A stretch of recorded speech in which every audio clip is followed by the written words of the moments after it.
Hi, it's James from the Canadian Urban Garden, and welcome to the May Long Weekend 50 subscriber special. It's May Long Weekend, which in a lot of places in Canada, it marks the beginning of the summer gardening period where you can put out your summer crops like tomatoes and squash and peppers and stuff like that. So we're going to do some of that today. But first, let's take a look at the spring crop from this bed. You'll remember I had built a cold frame for the spinach. I ended up putting in some bok choy and some kale as well. But you can see, if you come in close, that the spinach is bolting. So it's going to seed there. So it's time to harvest out whatever's left and then pull it out. So that's what I'm going to do first.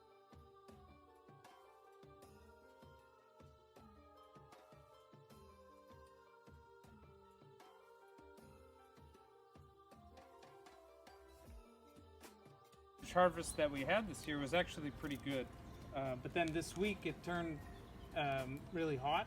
It was about 30 degrees for a few days, and you can see that at that point the spinach just can't hold on anymore. So I'm just taking them out and harvesting what leaves I can. Make a salad tonight, and the rest of it's turning into soil. You might have a question whether it was worth it to build that cold frame, and the spinach that was in the cold frame here, we got one extra round of harvest off of it. It was a few days ahead. So I don't know if you think that a few spinach leaves are worth your time to build a cold frame. But the good news about that is that it's also going to be useful in the fall. We'll try to extend the season in the fall as well, and I'll keep it for years. I think I'm gonna have to say that so far it's been worth it. But before I put in the summer crops, I'm gonna have to amend this bed, and if you come in close, I'll show you why. When I started gardening on my own, it was at a different house, and what I did is I just dug up the ground, and it was beautiful soil. So when I moved to this place, I just imagined it would be the same. It's in the same neighborhood, but as you can see, the native soil here is kind of devoid of organic material and mostly clay. So this is after years of amending the soil with compost. As you saw earlier, I had put a bunch of earthworm castings on it to grow the spinach, and what I'll do now is put in some shrimp compost on top and work.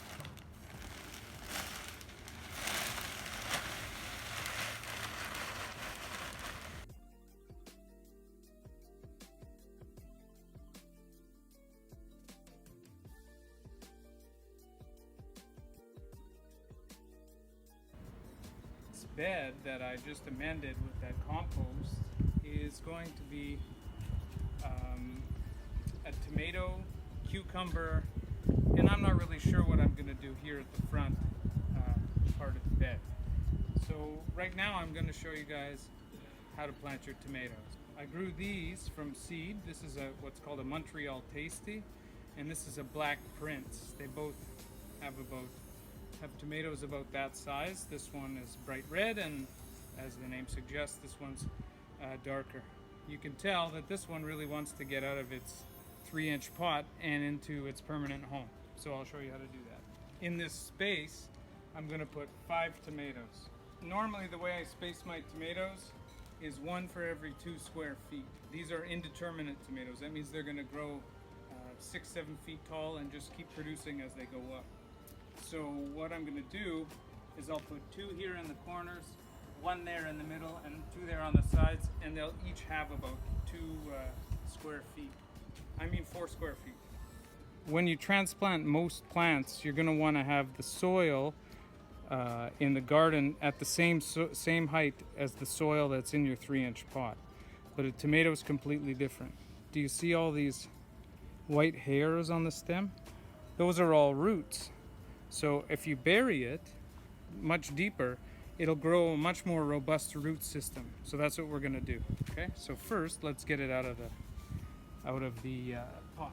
So if you don't want to damage it, you can just kind of squeeze the pot, and you can see it's starting to get root bound.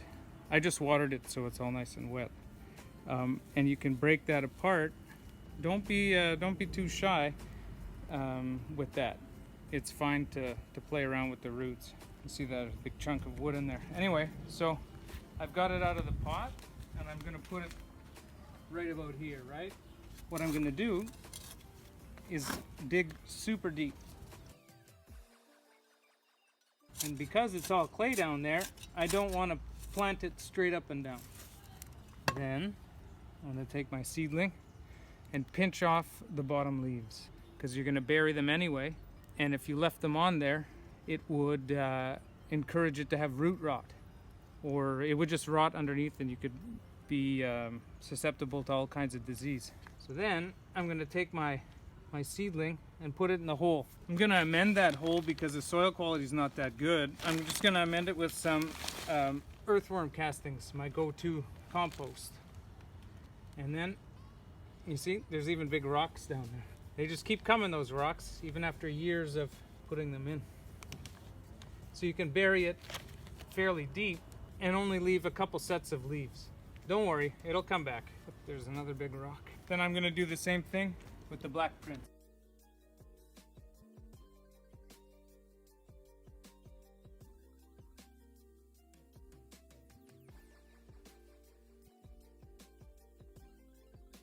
I'm just going to mulch around them to keep the weed pressure down. I have what seems to be a clover infestation. I'm just going to take some garden straw mulch and mulch around it.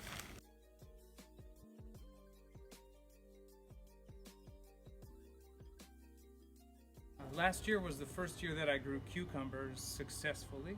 I had grown them 2 or 3 years ago, but I wasn't able to get enough fruit to make it worthwhile. But last year I did, especially on one cucumber that I had in a container. It produced for months and months, and they're delicious. You actually can't believe how much better a cucumber is when it comes out of your garden than what comes from the store. So I'm gonna try to grow 8 of them this year. You can see I have 6 of them out here. I have 2 that are a bit too small to go into the ground at this point. A cucumber is a vining plant. It's like a squash. It'll grow all over the place. You can leave it grow on the ground and it can take over your whole yard. I don't have enough space for that. I'm trying to cram in as much as I can. So what I'm gonna do is plant them in the ground, and then I'll show you a trellis system. So to put them in the ground, it's much the same as many other things. Actually, I have 2 in there. I'm gonna take out this one because it looks a bit yellow actually. So here's my more healthy one. I have it in this 4-inch pot. I'm just gonna take it out. Right, it's all root bound.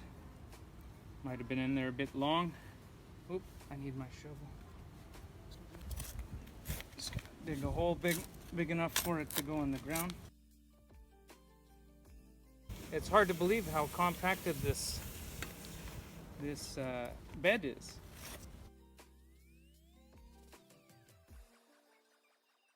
There's a method of gardening pioneered by a guy in the UK called no-dig gardening. I don't think he does with his gardens what I do with mine. Mine tend to be a multi-use areas. So.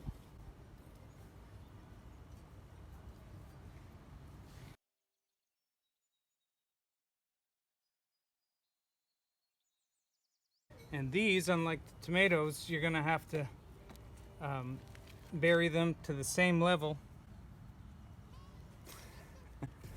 Always finding peanuts. That's the 5th one in this bed. And then you put them about, I don't know, a foot apart. These are a bit tighter than that actually, but if you put them give them about a foot, then we're gonna trellis them up. This one really wanted to get out of the pot. You can see how root bound it is, and it's turning yellow, but you can see why. It's already starting to set some fruit.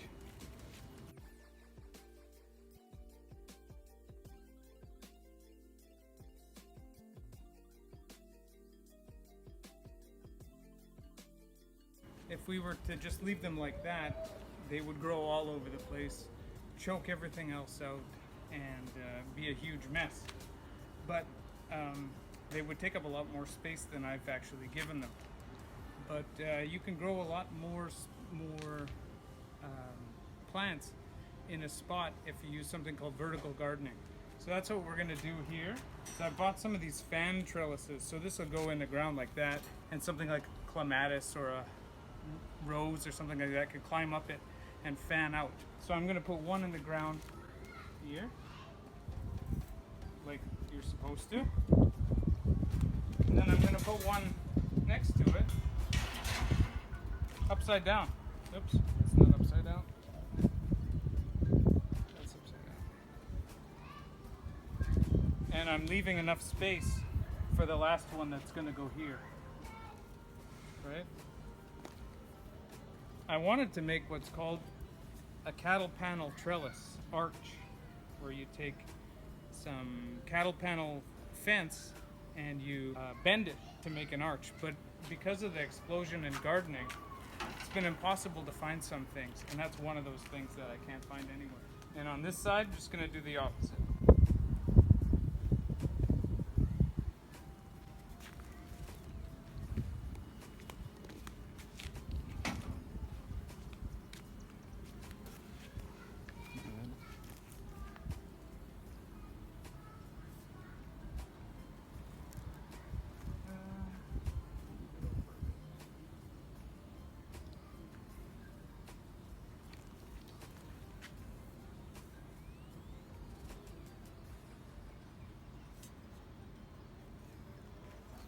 So then, as the cucumbers grow, we can attach them. Well, they have tendrils, these little vines that'll grab onto things, and we can attach them so they grow up the trellis instead of growing flat on the ground and taking up all the space. And so we're done planting a couple of tomatoes and some of the cucumbers, and we're just going to water them in.